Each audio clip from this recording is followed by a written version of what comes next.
कोई पागलपन वाली जंग नहीं, कृपया कृपया कृपया। मादुरो अभी अभी राष्ट्रीय चैनल पर आकर ट्रंप से ये अपील कर रहे थे अंग्रेजी में। ये पागलपन वाली जंग नहीं है। ये पागलपन वाली जंग नहीं है। ये पागलपन वाली जंग नहीं है। ये पागलपन वाली जंग नहीं है। कृपया कृपया, हाँ शांति, हमेशा के लिए शांति, हमेशा के लिए शांति, हाँ शांति, हमेशा के लिए शांति, हमेशा के लिए शांति, हमेशा के लिए विजय शांति, हमेशा के लिए विजय शांति। यह वही आदमी है जो 6 महीने पहले ट्रंप को कायर साम्राज्यवादी कहता था। कायर, मेरे पास आओ कायर।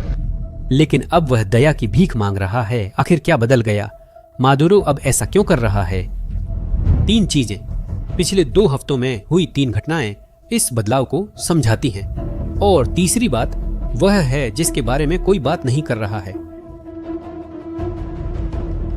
आइए पहले से शुरू करते हैं। अक्टूबर मध्य में ट्रंप ने एक दस्तावेज पर हस्ताक्षर किए जो कोई आम सार्वजनिक घोषणा नहीं थी। इसे वे लोग फाइंडिंग कहते हैं, एक गुप्त राष्ट्रपति अनुमति, ऐसा दस्तावेज जो CIA को विदेशी क्षेत्र में गुप्त ऑपरेशन करने की अनुमति देता है। और निशाना वेनेजुएला। डोनाल्ड ट्रंप ने प्रेस में स्वीकार किया कि उन्होंने इसीलिए अनुमति दी क्योंकि वेनेजुएला अमेरिका में ड्रग्स और अपराधी भेज रहा है। लेकिन यहाँ एक महत्वपूर्ण बात है। न्यूयॉर्क टाइम्स की रिपोर्ट्स के अनुसार इन अभियानों में घातक कार्रवाई भी शामिल हो सकती है। दूसरे शब्दों में CIA को मादक पदार्थ तस्करी से जुड़े लक्ष्यों को खत्म करने की अनुमति है। हम आम जासूसी नहीं, उच्च जोखिम वाली कार्रवाइयों की बात कर रहे हैं जिनमें वेनेजुएला सरकार के खास लक्ष्यों को निशाना बनाया जाता है जो अमेरिका के मुताबिक मादक पदार्थ तस्करी के नेटवर्क चलाते हैं। लेकिन अभी और भी है। जब यह दस्तावेज वॉशिंगटन में साइन किया जा रहा था, समुद्र में कुछ हलचल हो रही थी, कुछ ऐसा जो वेनेजुएला ने दशकों से नहीं देखा था। यह दूसरा घटनाक्रम है और यह वाकई हैरान करने वाला है। 24 अक्टूबर को युद्ध सचिव पीट हेग्सेथ ने एक आदेश दिया। USS जेराल्ड आर फोर्ड को कैरिबियन भेजो। अब आप सोच रहे होंगे, ठीक है, ये तो बस एक और जहाज है। लेकिन नहीं, ये सिर्फ एक और जहाज नहीं है। जेराल्ड आर फोर्ड सबसे बड़ा एयरक्राफ्ट कैरियर है, सबसे ताकतवर और सबसे उन्नत इस ग्रह पर। वह अकेला यात्रा नहीं करता, उसके साथ 3 युद्धपोत डिस्ट्रॉयर होते हैं, USS माहन, USS बैनब्रिज और USS Winston Churchill. 3 squadron F-18 fighter jets के, 2 स्क्वाड्रन MH-60 अटैक हेलीकॉप्टर के। इसे ही वे स्ट्राइक ग्रुप कहते हैं। और जब जेराल्ड आर अकेले फोर्ड के साथ एक स्ट्राइक ग्रुप को किसी क्षेत्र में तैनात किया जाता है तो वह अभ्यास के लिए नहीं होता। ऐसा इसलिए होता है क्योंकि कुछ गंभीर होने वाला है और इसमें एक ऐतिहासिक तथ्य भी है। यह दशकों में कैरिबियन में संयुक्त राज्य अमेरिका की सबसे बड़ी सैन्य तैनाती है। यह सिर्फ कूटनीतिक दबाव नहीं बल्कि असली सैन्य ताकत और तुरंत हमला करने की क्षमता का प्रदर्शन है। अब आता है तीसरा घटनाक्रम जिसने सब कुछ बदल दिया। 23 अक्टूबर को मादुरो के उस हताश अपील करने से एक दिन पहले वेनेजुएला के रक्षा मंत्री व्लादिमीर पाद्रीनो ने कुछ ऐसा कहा जो किसी को भी सार्वजनिक रूप से नहीं कहना चाहिए था। उन्होंने पुष्टि की, हमें पता है कि CIA वेनेजुएला में मौजूद है। एक सेकंड के लिए इस बारे में सोचिए। और हमें पता है कि CIA वेनेजुएला ही नहीं, दुनिया भर में वहां भी है जहां दूतावास नहीं है। जहां अमेरिकी दूतावास नहीं है वहां CIA काम कर रही होती है। CIA? रक्षा मंत्री ने अभी अभी पुष्टि की है कि विदेशी खुफिया एजेंसियों के एजेंट उनके देश के भीतर काम कर रहे हैं। कोई ऐसा क्यों स्वीकार करेगा? वे जानते हैं कि वे इसे छुपा नहीं सकते। हालात काबू से बाहर हैं, पाद्रीनो ने कहा। वे जितनी चाहें उतनी यूनिट भेज सकते हैं। कोशिशें असफल होंगी। लेकिन सच कहूं तो जिस तरह से उसने ये कहा वो किसी आत्मविश्वासी इंसान जैसा नहीं लगा। ऐसा लगा जैसे कोई खुद को समझाने की कोशिश कर रहा हो। और ठीक अगले ही दिन मादुरो सरकारी टीवी पर आए और बोले, कोई पागलपन वाली जंग मत करो, प्लीज प्लीज प्लीज। अब आप उस हताशा को समझ सकते हैं। ये सिर्फ तकरार नहीं है, ये असली घटनाओं के एक के बाद एक होने की बात है। और क्या आप जानना चाहते हैं कि संयुक्त राज्य अमेरिका ऐसा क्यों कर रहा है? क्या ये लॉस्ट सोल्स कार्टेल की वजह से है? अमेरिकी अधिकारियों के मुताबिक यह नशीली दवाओं की तस्करी करने वाला समूह वेनेजुएला के उच्च सैन्य अधिकारी चला रहे हैं। ट्रंप सिर्फ सरकार पर नहीं बल्कि मादुरो पर भी इस कार्टेल का मुखिया होने का आरोप लगा रहे हैं। सोचिए इसका क्या मतलब है। अगर ये आरोप सही हैं तो वेनेजुएला सिर्फ एक गलत तरीके से चलाया गया देश नहीं है बल्कि एक नार्को स्टेट है। एक ऐसा देश जहां सैन्य और राजनीतिक ढांचा आपराधिक संगठनों द्वारा कब्जा लिया गया है जो टनों कोकीन को संयुक्त राज्य अमेरिका तक पहुंचाते हैं। ट्रंप ने इन कार्टेल्स को अंतर्राष्ट्रीय आतंकवादी संगठन घोषित किया और मादुरो की गिरफ्तारी पर इनाम बढ़ाकर $50 मिलियन कर दिया। युद्ध सचिव पीट हेग्सेथ सीधे मुद्दे पर आ गए। ये नामित विदेशी आतंकवादी संगठन हैं। ये पश्चिमी गोलार्ध के इस्लामिक स्टेट और अल कायदा हैं। उन्होंने साफ कहा कि अमेरिकी सेना इन नेटवर्क्स के साथ वही करेगी जो अल कायदा के साथ किया था। इसलिए अमेरिका के नजरिए से यह आक्रमण नहीं है, यह आतंकवाद के खिलाफ लड़ाई है। यह आपराधिक नेटवर्क्स का सफाया है जो ट्रंप के अनुसार हर साल लगभग 3 लाख अमेरिकियों की जान लेते हैं। यह आत्मरक्षा है और इसमें एक बात इसे और गंभीर बनाती है। ट्रंप ने यह भी उल्लेख किया कि उनके अनुसार वेनेजुएला ने पिछली सरकार की खुली सीमाओं का फायदा उठाकर जेलों और मानसिक संस्थानों को खाली कर दिया और अपराधियों को संयुक्त राज्य अमेरिका भेज दिया।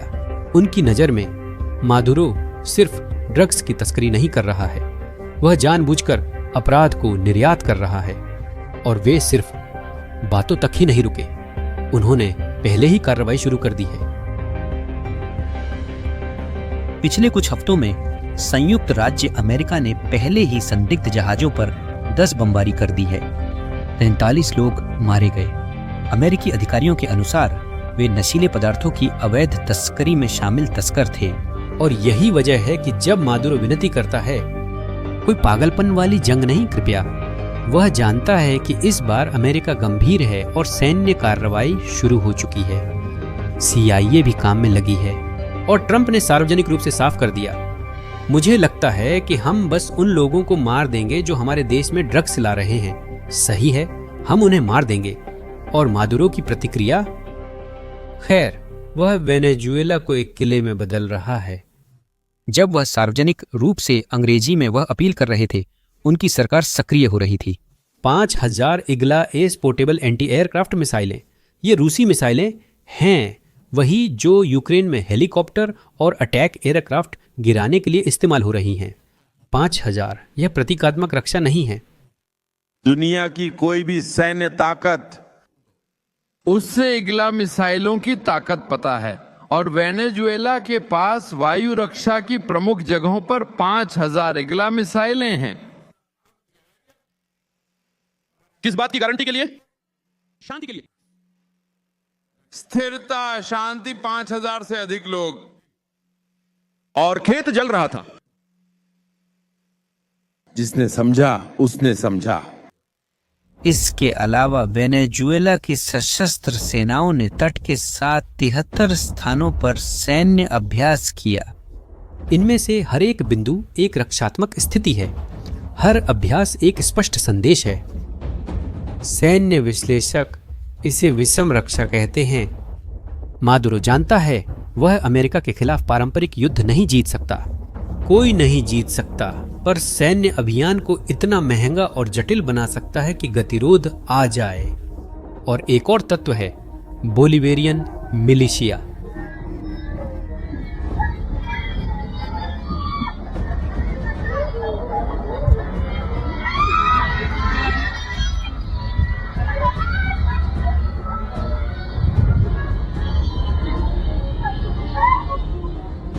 मादुरो ने लाखों नागरिकों को गुरिल्ला युद्ध के लिए प्रशिक्षित और हथियार दिए हैं। अगर अमेरिकी सेना वेनेजुएला की सीमा में प्रवेश करती है तो उन्हें केवल नियमित सेना का ही सामना नहीं करना पड़ेगा, उन्हें एक संगठित आबादी का सामना करना पड़ेगा जो रूसी मिसाइलों से लैस है।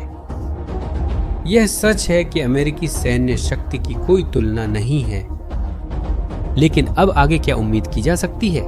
ठीक है, सैन्य विश्लेषक 3 संभावित परिदृश्यों पर विचार कर रहे हैं।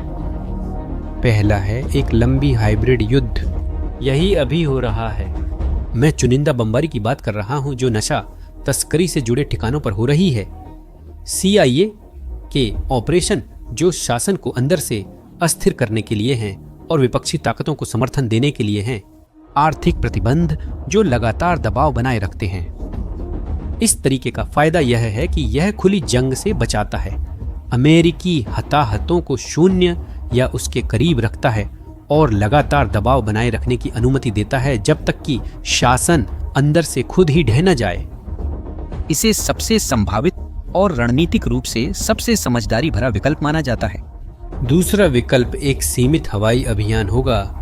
वेनेजुएला के भीतर खास रणनीतिक ठिकानों पर क्रूज मिसाइल हमले और हवाई बमबारी, कार्टेल के ऑपरेशन बेस, वायु रक्षा प्रणालियां, कमांड और कंट्रोल सेंटर। इसका मकसद होगा शासन की सैन्य क्षमता को जल्दी से कमजोर करना ताकि बिना जमीनी सैनिक उतारे सत्ता परिवर्तन के लिए मजबूर किया जा सके। लेकिन यहाँ संयुक्त राज्य अमेरिका के लिए एक जोखिम है, क्योंकि अगर हमला नेतृत्व को पूरी तरह से निष्क्रिय नहीं करता है तो यह राजनीतिक रूप से मादुरो को और मजबूत कर सकता है। आखिरी परिदृश्य एक बड़ा जमीनी अभियान होगा। यह कम संभावित लेकिन सबसे निर्णायक है। सैन्य विश्लेषकों के अनुमान बताते हैं कि शासन को हटाने और प्रारंभिक स्थिरीकरण के लिए सफल अभियान में 50,000 से 1.5 लाख सैनिकों की आवश्यकता होगी। तुलना के लिए 2003 में इराक पर हुए हमले में लगभग 1.5 लाख सैनिकों का इस्तेमाल किया गया था। इस पैमाने का अभियान 1989 में पनामा में नोरिएगा के खिलाफ हुए अभियान से काफी बड़ा होगा। वेनेजुएला की भौगोलिक स्थिति रक्षा के पक्ष में है।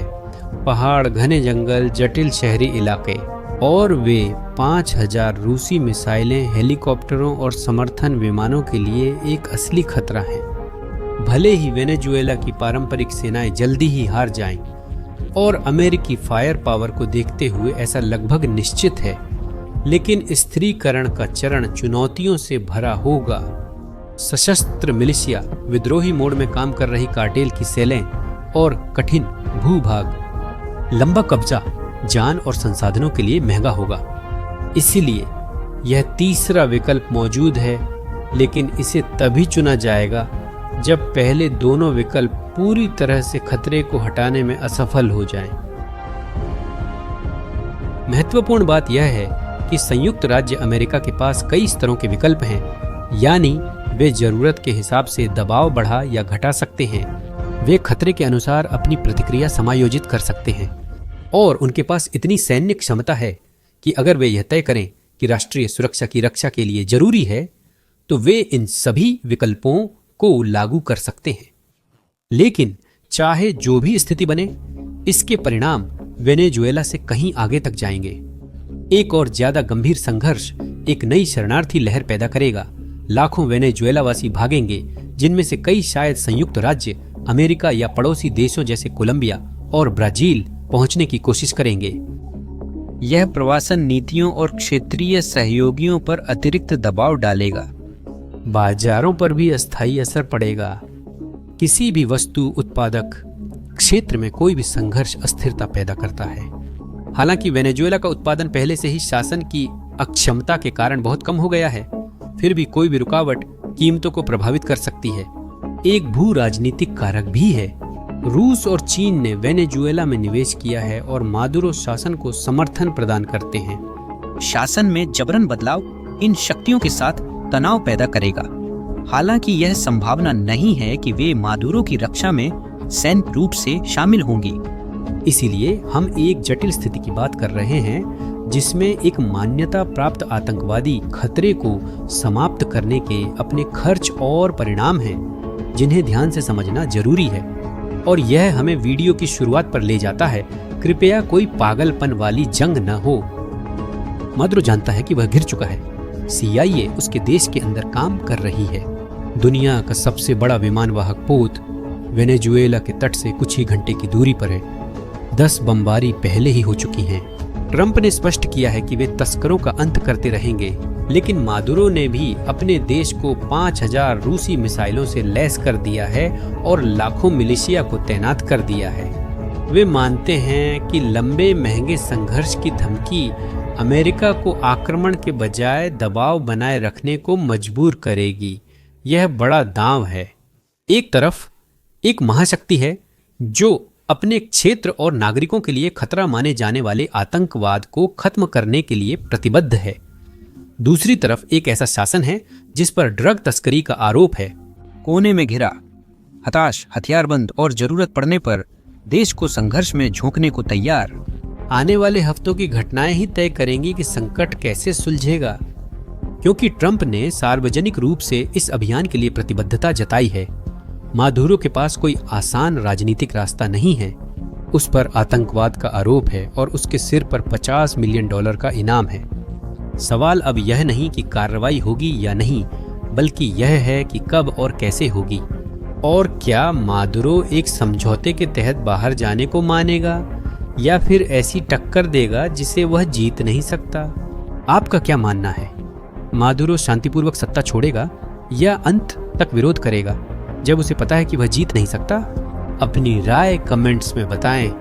अगर इस वीडियो ने आपको कुछ नया सिखाया है तो इसे उन लोगों के साथ साझा करें जिन्हें कैरिबियन में सच में क्या हो रहा है यह समझने की जरूरत है। और चैनल को सब्सक्राइब करें ताकि आप आने वाले विश्लेषण न चूकें। अगली बार मिलते हैं।